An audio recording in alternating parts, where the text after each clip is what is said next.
Bismillahirrahmanirrahim. Alhamdulillah salatu wassalamu ala Rasulillah wa ala alihi washabihi wa wala.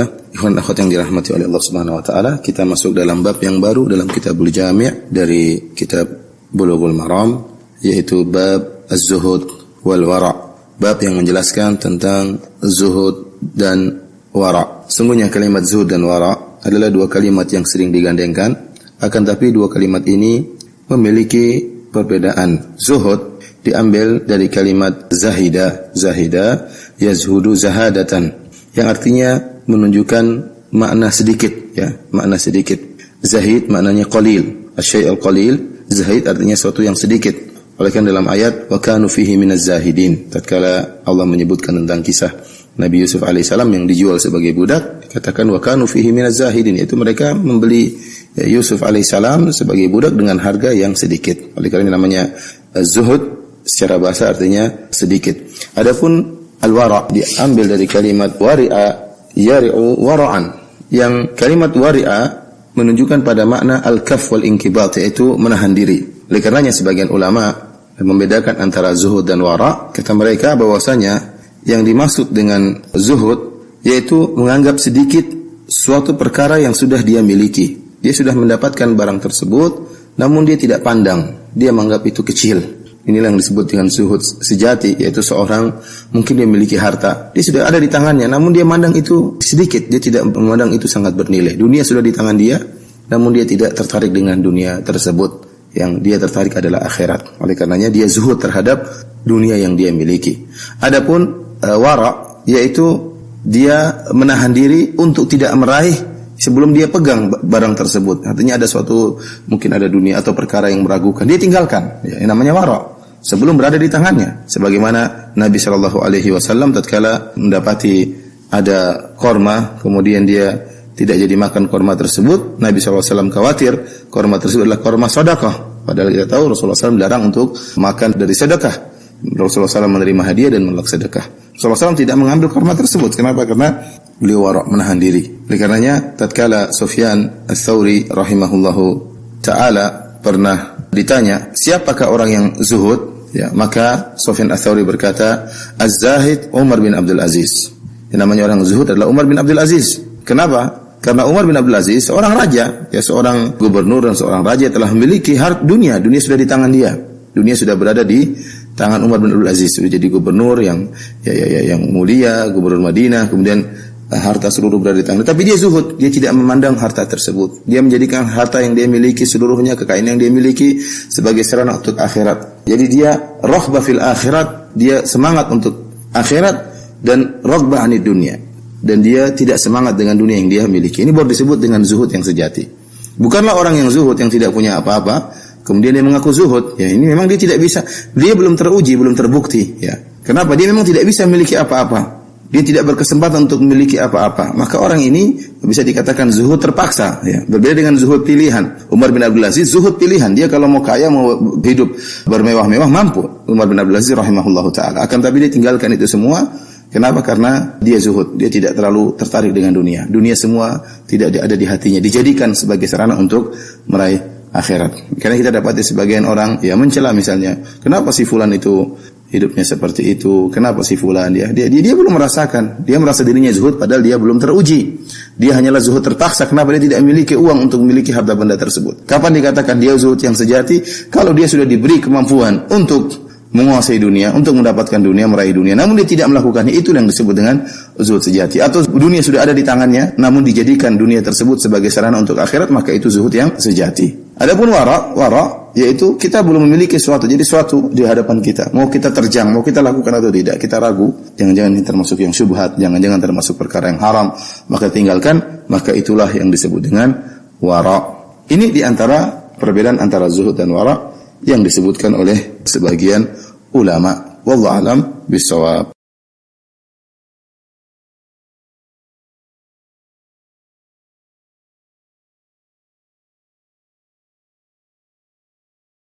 Bismillahirrahmanirrahim. Alhamdulillah salatu wassalamu ala Rasulillah. Akhwat, kita masuk pada hadis yang pertama dari bab zuhud wal wara'. Ani Nu'man bin Bashir radhiyallahu ta'ala anhuma, dari sahabat Nu'man bin Bashir, semoga Allah meridai keduanya. Qala sami'tu Rasulullah sallallahu alaihi wasallam yaqul, dia berkata, aku mendengar Rasulullah sallallahu alaihi wasallam bersabda, Wa ahwan Nu'man bi isba'aihi ila udhunaihi. Lantas Nu'man memberi isyarat dengan kedua jarinya ke kedua telinganya, menunjukkan beliau mendengar langsung. Ya, hadis ini dari Nabi sallallahu alaihi wasallam. Rasulullah SAW bersabda, "Innal halala bayyinun wa innal harama bayyin." Sungguhnya yang halal itu jelas dan yang haram itu jelas.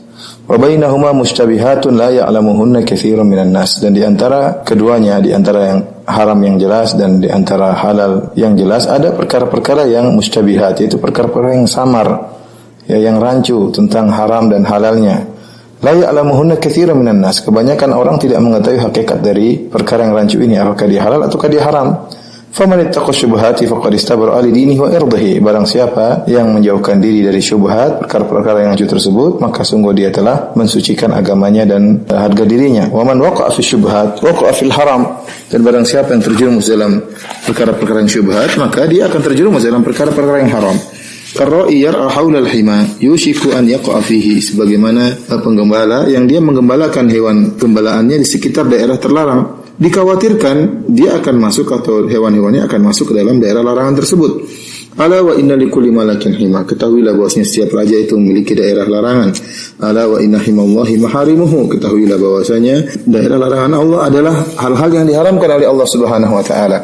Ala wa inna fil jasadi mudghatan. Ketahuilah bahwasanya dalam jasad itu ada segumpal daging. Idza saluhat saluhal jasadu kullu. Jika segumpal daging itu baik, maka baik pula seluruh jasad. Wa idza fasudat fasudal jasadu kullu. Jika segumpal daging itu rusak, maka rusak pula seluruh jasad. Ala wa hayal qalbu. Ketahuilah dia adalah jantung. Hadis ini riwayat Imam Bukhari dan juga Al-Imam Muslim, muttafaqun alaih.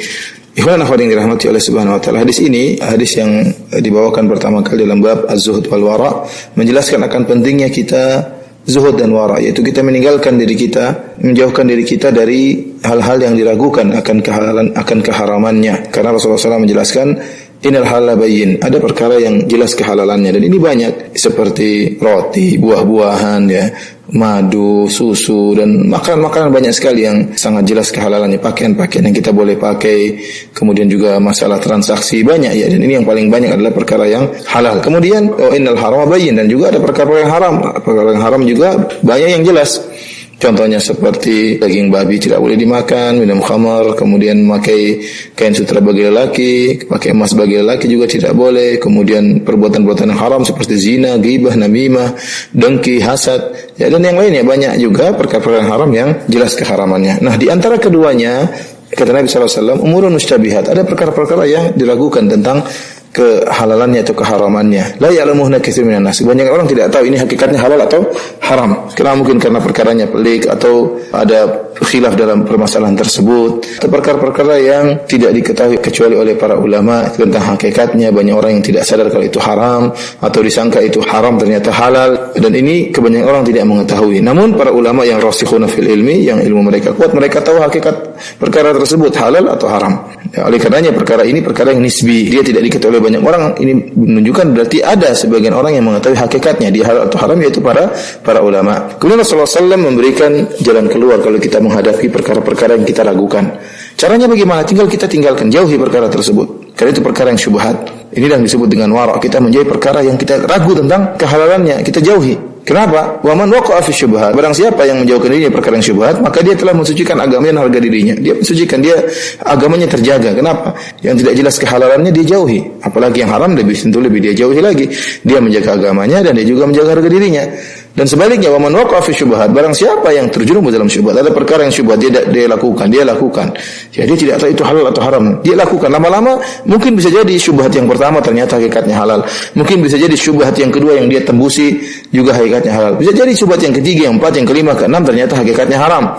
Ini sama seperti jika dia menggembalakan kambing di daerah terlarang. Daerah terlarang, di sekitar daerah terlarang, dia kembali itu daerah syubhat. Kenapa? Dikhawatirkan kambingnya lepas kemudian masuk dalam daerah yang terlarang. Demikian juga orang-orang yang senantiasa melakukan perkara-perkara yang syubhat, dikhawatirkan suatu saat dia akan terjerumus dalam perkara yang haram. Oleh karenanya sifat wara' mengkonsekuensikan kita untuk menjauhkan diri kita dari perkara-perkara yang syubhat, karena ini akan menjatuhkan agama kita dan menjatuhkan harga diri kita, dan suatu saat kita terjerumus dalam perkara yang haram. Kemudian Rasulullah SAW di akhir hadis menyebutkan tentang masalah jantung yang sering diterjemahkan dalam bahasa Indonesia dengan masalah hati. Ini dalil bahwasanya masalah perkara yang halal atau haram berkaitan dengan masalah hati kita. Seandainya kita melakukan perkara yang haram, kita menembus perkara-perkara syubhat, maka ini akan berpengaruh dengan hati kita. Hati kita akan kurang baik ya. Kita harus menjaga hati kita. Barang siapa yang wara', menjauhkan diri dari perkara-perkara syubhat, maka dia telah menjaga kesucian hatinya. Dan kalau hatinya sudah baik, maka niscaya akan berpengaruh kepada seluruh anggota tubuhnya. Wallahu alam bisawab.